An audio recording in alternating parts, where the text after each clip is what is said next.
Lulu mall Manjira అంటే లూలు చేతికి మరో మాల్ వచ్చింది, అదే మంజీరా మాల్. ఈ మంజీరా మాలు కూకట్పల్లిలో ఉంది. దీన్నేమో 318 కోట్లకి దివాలా పరిష్కారం ద్వారా లూలు చేతి ఎక్కించుకుందన్నమాట. దివాలా పరిష్కార ప్రక్రియలో హైదరాబాద్ కూకట్పల్లిలో మంజీరా మాల్ భవనాన్ని అంతర్జాతీయ రిటైల్ సంస్థ అయిన లూలు ఇంటర్నేషనల్ షాపింగ్ మాల్స్ కైవసం చేసుకుంది. మంజీరా మాల్ రుణదాతలకు 318 కోట్లు చెల్లించేందుకు లూలు ఇంటర్నేషనల్ చేసే ప్రతిపాదనను రుణదాతల కమిటీ కేంద్ర కంపెనీ లా ట్రిబ్యునల్ కూడా ఆమోదించింది అన్నమాట. ఈ హైదరాబాద్ నుంచి కూడా ఆమోదం తెలిపితే ఈ లూలు మాల్ అన్నది చేతికి మంజీరా మాల్ వచ్చేసింది. ప్రస్తుతం ఇదే భవనంలో లూలు మాల్ అద్దె ప్రాతిపదికన తన రిటైల్ మాల్ నిర్వహిస్తుంది. ఇప్పుడు ఏకంగా ఈ మాల్ భవనానికి యజమాని కాబోతుంది లూలు. 2023లోనే లూలు మాల్ అద్దెగా ఉంటుంది కదా, ఆ టైంలోనే మంజీరా మాల్ను 2023 దివాలా పిటిషన్ దాఖలు చేసింది.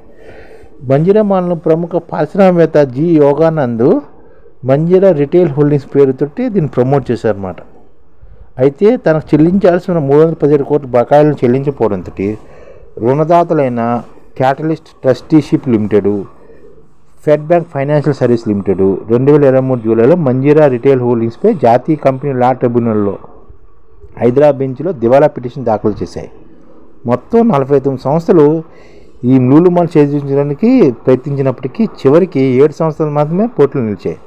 అందులో అత్యధికంగా కోట్ చేసిన లూలు ఇంటర్నేషనల్ షాపింగ్ మాల్స్కి ఈ బిడ్డు లభించినట్టు మనం గ్రహించుతున్నాం. ఈ విధంగా ఒక హైదరాబాద్లోనే ఒక మాల్ ఖరీదే 318 కోట్లు ఉన్నాయన్నమాట. అలాంటి హైదరాబాద్లో చాలా మాల్స్ ఉన్నాయి. అన్ని మాల్స్ ఈ విధంగా డెవలప్ అవుతూనే ఉన్నాయి. అందుకనే హైదరాబాద్లో ఒక మాల్ ఖరీదే 318 కోట్లు, అది లూలు చిన్నది. అందుకని పెద్ద మాల్స్ హైదరాబాద్లో చాలా ఉన్నాయి.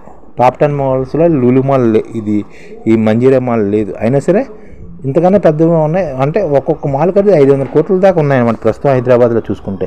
ఈ విధంగా సంపద సృష్టి హైదరాబాద్లో చాలా జరిగింది మనం భావించవచ్చు. హైదరాబాద్ సంపద సృష్టి మాల్స్ రూపంలోని పెద్ద పెద్ద షాపింగ్ కాంప్లెక్స్ రూపంలోనే ఉన్నాయి. రియల్ ఎస్టేట్ బాగా హైదరాబాద్లో పుంజుకుంది. ఇదే కారణం, ఎగ్జాంపుల్.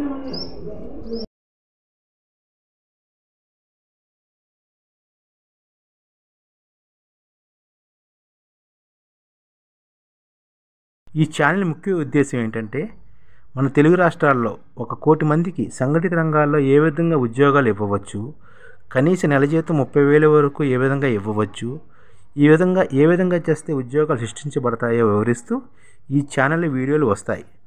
అలాంటి వీడియోలు మీకు కావాలంటే మన ఐడిఎఫ్ భాస్కర్ ఛానల్ని సబ్స్క్రైబ్ చేసుకోండి. ఐడిఎఫ్ అంటే ఇండియన్ డెవలప్మెంట్ ఫోర్స్. ఈ వీడియోలు చూసిన తర్వాత మీకు నచ్చితే లైక్ చేయండి, మీ ఫ్యామిలీ మెంబర్స్కి షేర్ చేయండి, మరియు మీ ఫ్రెండ్స్కి షేర్ చేయండి. Thank you. నమస్కారం.